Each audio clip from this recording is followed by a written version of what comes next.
আসসালামু আলাইকুম এভরিওয়ান, কেমন আছেন সবাই? আশা করছি সবাই ভালো আছেন। আজকে আমি দেখাবো ময়মনসিংহ অঞ্চলের বিখ্যাত সেই চাপা শুটকির ভর্তা রেসিপি। আজকে আমি আমার কাকির হাতের চাপা শুটকির ভর্তার রেসিপিটা দেখাবো। প্রথমে আমি এখানে কিছু শুকনো মরিচ হালকা তেলে নিয়েছে, তারপর এগুলোকে ভালো করে বেটে নেবে। সবগুলো শুকনো মরিচ বেটে একদম মিহি করে নিতে হবে।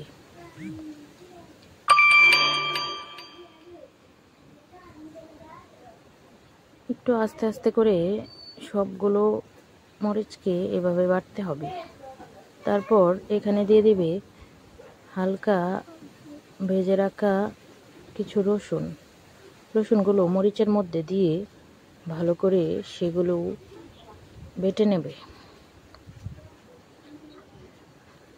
মরিচের সাথে একদম মিহি করে বাটতে হবে, যেন একটু দানা দানা না থাকে।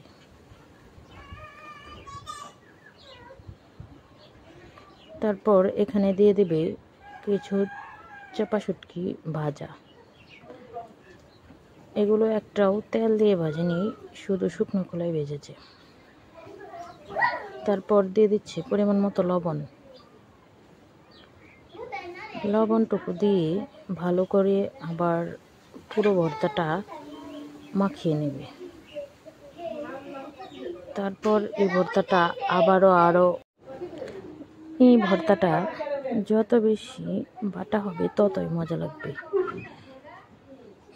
তারপর আবারও ভালো করে মিহি করে বেটে নিচ্ছে। তারপর আবারও একটু সামান্য লবণ দিয়ে ভালো করে মেখে নিচ্ছে। তারপর একটি বক্স এনে সংরক্ষণ করে রাখবে কিছুদিনের জন্য। আপনারা চাইলে বেশি করে বানিয়ে অনেকদিন পর্যন্ত সংরক্ষণ করে রাখতে পারবেন।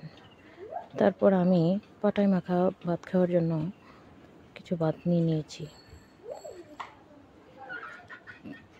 এই ভর্তাটা পাটায় মাখা ভাত খেতে খুবই মজা লাগে। ঝাল ঝাল এই ভর্তাটা ট্রাই করতে আজই বানিয়ে ফেলুন চাপা শুটকির সেই বিখ্যাত ভর্তাটা। খেতে ভীষণ মজা লাগে, একবার হলেও কিন্তু ট্রাই করে দেখবেন।